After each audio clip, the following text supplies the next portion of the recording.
अस्सलाम वालेकुम रहमतुल्लाहि व बरकातुहू। हमारे मुअज़्ज़ज़ नाज़रीन, आज हम आप सबको एक ऐसी जगह की ज़ियारत कराएंगे कि जिसकी ज़ियारत आप सब ने कभी नहीं की होगी और कभी सोचा भी नहीं होगा कि आप इस मोतबर चीज़ को आप देख सकेंगे। ये मदीने मुनव्वरा की वो जगह है कि जहाँ पर रसूल अकरम सल्लल्लाहु अलैहि वसल्लम के ज़माने का वो दरख्त मौजूद है। जैसा कि आप सब देख सकते हैं, ये सामने वो दरख्त है कि जिसे रसूल अकरम के मोजज़े के ज़रिए से हरा भरा बनाया गया था। रसूल अकरम एक मरतबा एक रास्ते से गुज़र रहे थे। उस रास्ते में एक दरख्त नज़र आया कि जो सूखा हुआ था।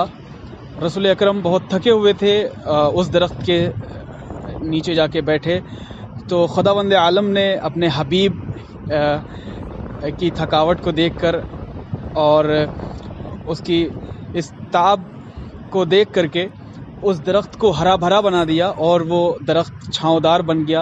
अल्हम्दुलिल्लाह, सुभान अल्लाह, जज़ाकल्लाह। आप सब देख सकते हैं उस ज़माने का मोजज़ा आज भी खुदावंद आलम ने अपने हबीब रसूल की मोहब्बत की सबब बाकी रखा है, ताकि रहती दुनिया तक, क़यामत तक ये मोजज़ा बाकी रहे और लोग देखते रहें। ये सहरा है, ये सामने जो आप देख रहे हैं ये सहरा है।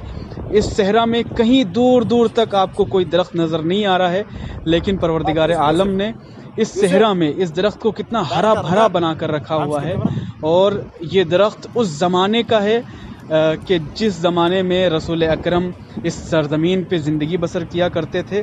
और अल्हम्दुलिल्लाह, सुभान अल्लाह, जज़ाकल्लाह, आज भी वैसे के वैसा ये दरख्त हरा भरा मौजूद है। और खुदावंद आलम दिखाना चाहता है, बताना चाहता है कि हम जिसे बाकी रखना चाहते हैं वो ता क़यामत बाकी रहेगा, और हम जिसे ख़त्म करना चाहते हैं वो लम्हों में मिट जाएगा, ख़त्म हो जाएगा।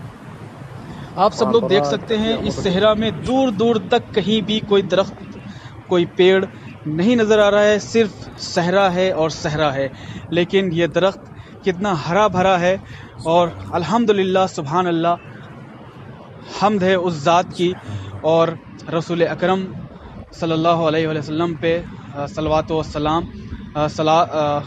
उन पे सलाम हो कि परवरदिगार आलम ने उनको